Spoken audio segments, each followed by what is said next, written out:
Hi, May is Ehlers-Danlos Syndrome Awareness Month. I'm Ashley Churchill. I'm 20 years old, and I have Ehlers-Danlos Syndrome, a hypermobility type. What is Ehlers-Danlos Syndrome? Ehlers-Danlos Syndrome, they are a group of rare connective tissue disorders in which they have a defect. Each type has a defect, different defect within their collagen. So collagen is a very big part of what makes up your connective tissue. Now, I'm not really a doctor. I am explaining it by how I understand it. So I might not use medical terms. I might say things a little funky. I just want to make a brief video explaining what Ehlers-Danlos Syndrome is for the Awareness Month, instead of making a Facebook post, which I usually do. I usually make a lengthy post each year to try and spread awareness. I'm hoping that this will have a larger turnout and be able to reach more people. So, moving on from that, so Ehlers-Danlos Syndrome. It is genetic and you are born with it. A lot of people go undiagnosed for years. This is because there's not enough knowledge out there. So that's why awareness is so important to me. I wasn't diagnosed until I was 15. Many people aren't diagnosed for far longer. So, Ehlers-Danlos Syndrome causes chronic pain, chronic fatigue, bruising, poor healing, chronic pain already? Loose, unstable joints, and so on and so forth. So I said that it was genetic earlier. EDS is passed on from your parents most of the time. Rarely is it just a random mutation, but that is possible. Usually a parent either has EDS or is a carrier. A parent has 50% chance of passing it on to their child. And if the child has it, 50% chance of passing it on to their child, and so on and so forth. So, what are the treatments out there for Ehlers-Danlos Syndrome? There aren't a lot because Ehlers-Danlos Syndrome is considered an orphan disease. What's an orphan disease? An orphan disease is a disease where there's not enough people diagnosed with an illness in order to put funding towards research. So, this causes there to be less treatments. So what is out there for people with Ehlers-Danlos Syndrome is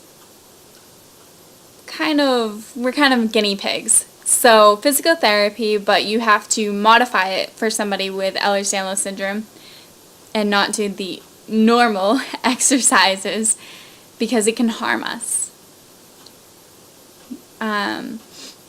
Thankfully, although I did have bad luck in the past with physical therapy, thankfully I found a wonderful place and a wonderful physical therapist that is learning with me. I'm learning every day about my body more and more, and so is she, and she has been a huge help. So other treatments would be bracing, so using a lot of braces. So I have ankle braces, knee braces, shoulder braces, wrist. I have a lot. So that kind of is to hold our bodies in place. Like our kneecaps popping out, so I put a knee brace on it and hope that it stays in place. Where, like in physical therapy, what you're doing is you are relying on your muscles to keep your joint in place. So you're strengthening the muscles around a joint in order to help keep it in place more, because our tendons and ligaments are so stretchy that it's so loosey-goosey, so they tighten the muscles around the joint. It doesn't always work.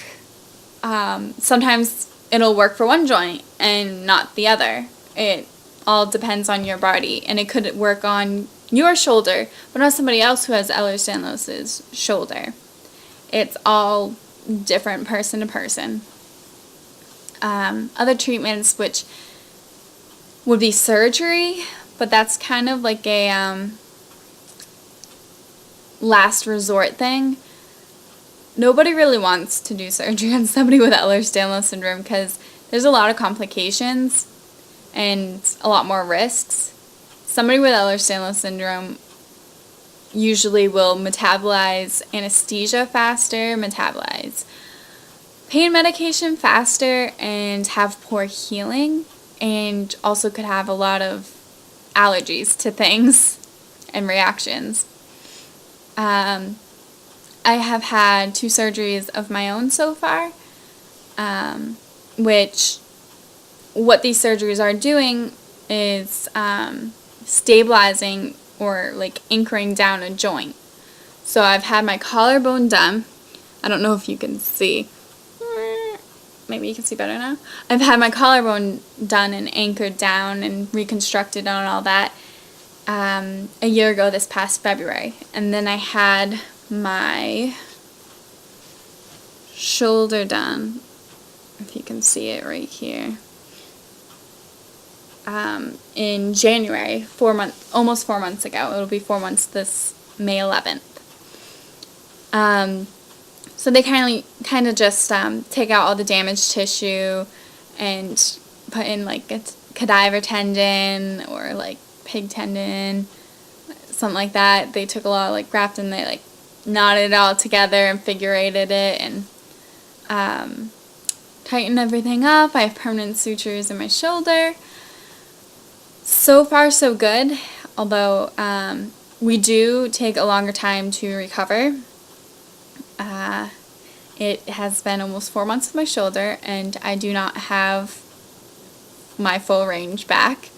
I'm still struggling with that, but just take a day at a time. So I'm trying to think of what else I need to. A person with Ehlers-Danlos syndrome can do certain parlor tricks, which I used to do when I was younger until I learned. Well, I still sometimes do them, but they're not recommended.